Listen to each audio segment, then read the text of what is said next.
Subscribe करें online GK study IQ अड्डा को और लेटेस्ट वीडियो नोटिफिकेशन के लिए इस बेल आइकन को दबाएं। Hello friends, online GK study IQ अड्डा पर आपका स्वागत है। दोस्तों, पर्यावरण पारिस्थितिकी और परितंत्र का आपको 500 क्वेश्चंस की प्रैक्टिस कराई जा रही है।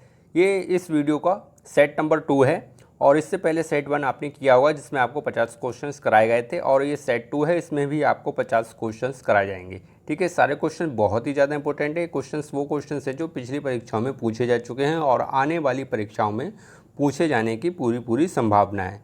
चलिए टेस्ट को स्टार्ट करते हैं और पहला क्वेश्चन देख लेते हैं। फ्रेंड्स, पहला क्वेश्चन है, निम्न में से किसकी औसत शुद्ध प्राथमिक उत्पादकता सबसे कम है? ठीक है, तो इसका राइट आंसर हो जाएगा शीतोष्ण कटिबंधीय घास प्रदेश। ठीक है फ्रेंड्स, ये क्वेश्चन देख लीजिए आप, ये UPPCS सन 2015 में आया था। ठीक है, मोस्ट इम्पोर्टेंट क्वेश्चन है ये आपके एग्ज़ाम के लिए। क्वेश्चन नंबर 2 देख लेते हैं। समुद्री राष्ट्रीय पार्क अवस्थित है कहाँ पर? कच्छ की खाड़ी में। ठीक है, और इसकी स्थापना कब हुई थी? सन 1982 में। ठीक है, नेक्स्ट क्वेश्चन, देश में विटर लाइन की प्राकृतिक परिघटना किस नगर में दृश्यमान होती है? तो इसका राइट आंसर है मसूरी में। ठीक है फ्रेंड्स, ये क्वेश्चंस भी देखिए आप, उत्तराखंड लोअर PCS का जो एग्ज़ाम होता है उसमें सन 2015 में पूछा जा चुका है। ठीक है, बहुत ही ज़्यादा इंपॉर्टेंट क्वेश्चन है ये भी। अगला क्वेश्चन देख लेते हैं, क्वेश्चन नंबर 4। निम्नलिखित में से कौन सा सदाबहार फल वृक्ष है? तो इसका राइट आंसर हो जाएगा, चलिए ऑप्शन देख लेते हैं, लोकाट। ठीक है, और ये क्वेश्चंस भी UPPCS के मेन एग्ज़ाम सन 2004 में पूछा जा चुका है। ठीक है, ये भी क्वेश्चंस मोस्ट इंपॉर्टेंट है। फ्रेंड्स, ये जो सारे क्वेश्चंस हैं 500 क्वेश्चन सारे सिलेक्टेड क्वेश्चंस हैं जो कि बहुत ही ज़्यादा काम आएंगे आपके एग्ज़ाम के लिए। चलिए क्वेश्चन नंबर 5 देख लेते हैं। निम्न में से किस डायनासोरस का जो कब्रिस्तान किसे कहा जाता है? ठीक है, डायनासोरस का कब्रिस्तान किस देश को कहा जाता है? तो इसका राइट आंसर हो जाएगा मोंटेना। ये कहाँ पर है? पश्चिमी अमेरिका में। ठीक है, अमेरिका में। चलिए अगला क्वेश्चन देख लेते हैं। ग्लोबल 500 पुरस्कार प्रदान किए जाता है, तो इसका राइट आंसर है पर्यावरण प्रतिरक्षा के लिए। ठीक है फ्रेंड्स, ये क्वेश्चन बहुत ही ज़्यादा इंपॉर्टेंट है। देखिए मैं आपको दिखा देता हूँ, ये देखिए, ये UPPCS के प्रीलिम्स एग्ज़ाम सन 2011 में और लोअर PCS सन 2002 में पूछा जा चुका है। ठीक है, अगला क्वेश्चन देख लेते हैं। अगला क्वेश्चन है, धूल प्रदूषण रोकने के लिए उपयुक्त वृक्ष है? तो इसका राइट आंसर हो जाएगा सीता अशोक। ठीक है, next question, question number 8। Egg mark act Bharat में कब लागू किया गया? तो इसका राइट आंसर हो जाएगा सन 1937 में। ठीक है, ये भी क्वेश्चन जो है UPPCS मेन एग्ज़ाम सन 2009 में पूछा जा चुका है। Next question, question number 9। निम्नलिखित नगरों में से किसमें Indian institute of ecology and environment स्थित है? तो इसका राइट आंसर है नई दिल्ली में। ठीक है, ये क्वेश्चंस भी आप देख सकते हैं, UPRO और ARO के मेन एग्ज़ाम में सन 2014 में पूछा जा चुका है। अगला क्वेश्चन देख लेते हैं। मेघा पाटेकर का नाम किस आंदोलन से जुड़ा हुआ है? तो इसका राइट आंसर है नर्मदा बचाओ आंदोलन से। ठीक है, नेक्स्ट क्वेश्चन, सुनामी की उत्पत्ति किसके द्वारा होती है? तो इसका राइट आंसर है समुद्र के भीतर उत्पन्न होने वाले भूकंप के कारण। ठीक है, नेक्स्ट क्वेश्चन है, एजेंडा 21 किस क्षेत्र से संबंधित है? तो इसका राइट आंसर है सतत विकास। ठीक है, ये क्वेश्चंस भी मोस्ट इम्पोर्टेंट है। सारे क्वेश्चन फ्रेंड्स बहुत ही ज़्यादा इंपॉर्टेंट है, तो इनको प्लीज़ ध्यान से करिएगा। अंटार्कटिका भारत में अंटार्कटिका में भारत के तृतीय शोध केंद्र का नाम क्या है? तो इसका राइट आंसर है भारती। ठीक है, अंटार्कटिका में भारत का एक तृतीय शोध संस्थान खुला है जिसका नाम है भारती, और पहला जो है उसका नाम था गंगोत्री। ठीक है, क्वेश्चन नंबर 14, इनमें से किस पर्यावरणविद को जल पुरुष के नाम से जाना जाता है? तो इसका राइट आंसर हो जाएगा राजेंद्र सिंह। ठीक है, राजेंद्र सिंह को जल पुरुष के रूप में माना जाता है। अगला क्वेश्चन है, निम्नलिखित में से कहाँ अंतर्राष्ट्रीय समुद्री संगठन मुख्यालय अवस्थित है? तो इसका राइट आंसर होगा लंदन। ठीक है, अगला क्वेश्चन, निम्न में से कौन सा प्रदूषण कारक जैवीय रूप से अपघटित होता है? चलिए इसके ऑप्शन देख लेते हैं। मल। ठीक है, नेक्स्ट क्वेश्चन, भारत की निम्नलिखित नदियों में से किसे जैविक मरुस्थल कहते हैं? तो इसका राइट आंसर है दामोदर। दामोदर नदी को जैविक मरुस्थल भी कहा जाता है। क्वेश्चन नंबर 18, नदी में जल प्रदूषण के निर्धारण के लिए घुली हुई मात्रा मापी जाती है, किससे मापी जाती है? चलिए ऑप्शन देखते हैं इसके, क्लोरीन, नाइट्रोजन, ओजोन, ऑक्सीजन। ठीक है,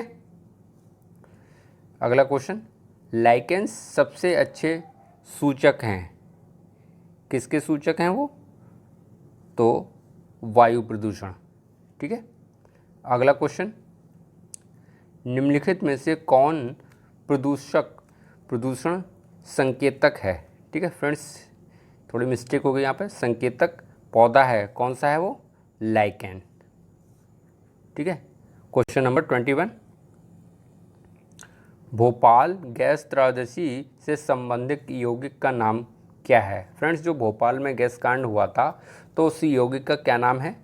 ये क्वेश्चंस भी बहुत ही ज़्यादा इंपॉर्टेंट है, अक्सर आपको ये क्वेश्चंस एग्जाम में मिलेगा।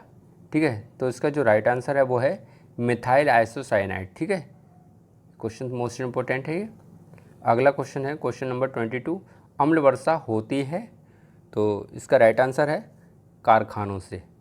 ठीक है, कारखानों से की चिमनियों से जो धुआं निकलता है उसके कारण जो है अम्ल वर्षा होती है, ये इसका एक मुख्य कारण है। फ्रेंड्स, अब देखते हैं अगला क्वेश्चन, क्वेश्चन नंबर 23, निम्न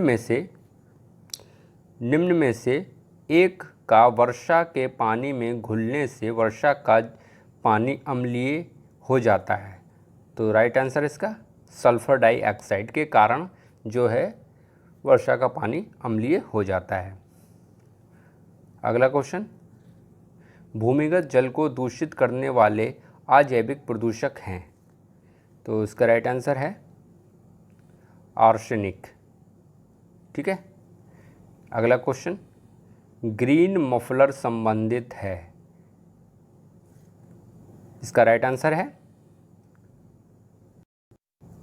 ध्वनि प्रदूषण। ठीक है, नेक्स्ट क्वेश्चन, क्वेश्चन नंबर 26, निम्नलिखित ऊर्जा स्रोतों में से कौन सा पर्यावरण को स्वच्छ रखने के लिए सर्वोत्तम है? तो इसका राइट आंसर हो जाएगा सौर सेल। ठीक है, अगला क्वेश्चन देख लेते हैं, क्वेश्चन नंबर 27, निम्नलिखित में से कौन सा ईंधन न्यूनतम पर्यावरण प्रदूषण उत्पन्न करता है? तो इसका राइट आंसर हो जाएगा हाइड्रोजन। अगला क्वेश्चन, क्वेश्चन नंबर 28, निम्नलिखित में से कौन सा एक जीवाश्म ईंधन नहीं है? तो इसका राइट आंसर है यूरेनियम। यूरेनियम एक जो जीवाश्म ईंधन नहीं है। क्वेश्चन नंबर 29, निम्नलिखित में से कौन सी बायोडीजल की एक फसल है? इसका ऑप्शन देख लेते हैं, तो इसका राइट आंसर हो जाएगा जेट्रोफा।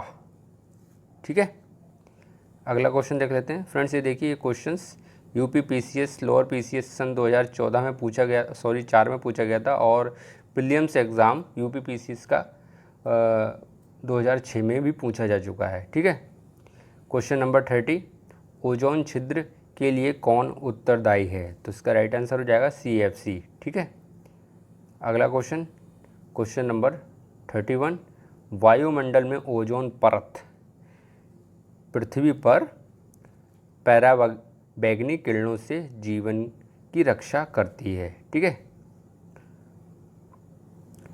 अगला क्वेश्चन देख लेते हैं, क्वेश्चन नंबर 32, सूर्य से आने वाली हानिकारक पराबैंगनी किरण का कारण है।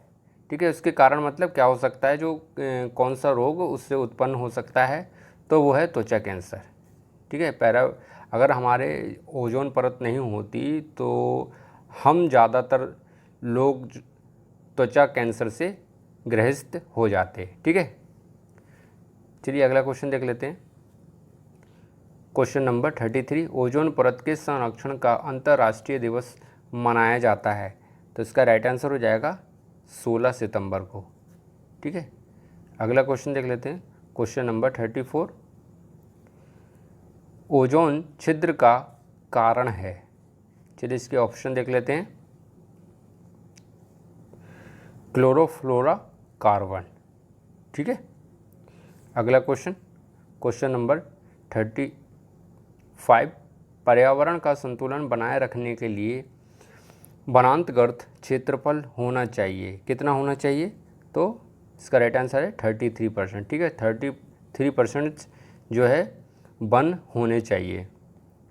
अगला क्वेश्चन है 36, भारत के कुल क्षेत्रफल में वनों का क्षेत्रफल कितना है, तो इसका राइट आंसर है 21। ठीक है, और चाहिए कितने, 31, तो 21 को इससे माइनस करेंगे तो 2 और 1। ठीक है, 12% की कमी है अपने इंडिया में वनों की। ठीक है, अगला क्वेश्चन देख लेते हैं, भारत देश के निम्नलिखित राज्यों में से किस राज्य में वन का सर्वाधिक क्षेत्र है, तो इसका राइट आंसर हो जाएगा मध्य प्रदेश। ठीक है, अगला क्वेश्चन, भारत के किस राज्य में उसके क्षेत्र का अधिकतम क्षेत्रफल वनांचित है, तो इसका राइट आंसर है मिज़ोरम। ठीक है, ये क्वेश्चन भी मोस्ट इम्पोर्टेंट है। अगला क्वेश्चन देख लेते हैं, भारत में मैंग्रोव का दूसरा सबसे बड़ा क्षेत्र पाया जाता है, तो ऑप्शन देख लेते हैं, गुजरात के तट के सहारे।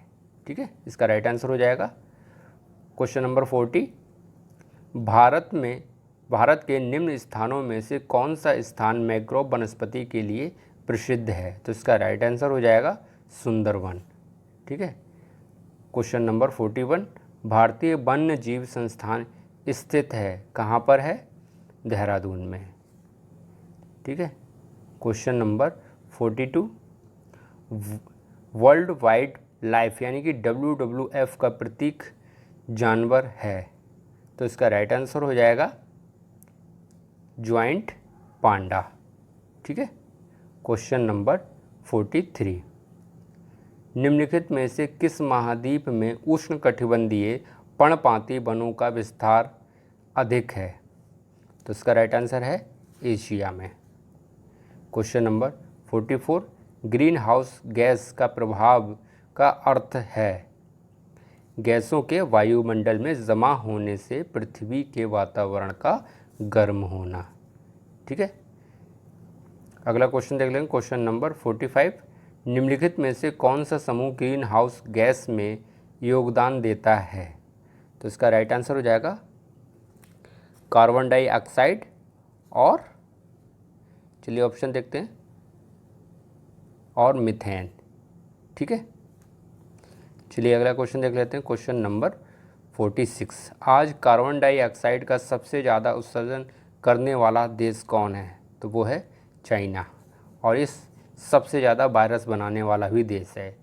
ठीक है, इसने तो तबाही मचा रखी है पूरे विश्व में, आप सभी जानते होंगे, कोरोना वायरस की बात कर रहा हूँ मैं। क्वेश्चन नंबर 47, EPA का पूर्ण रूप है, तो इसका राइट आंसर हो जाएगा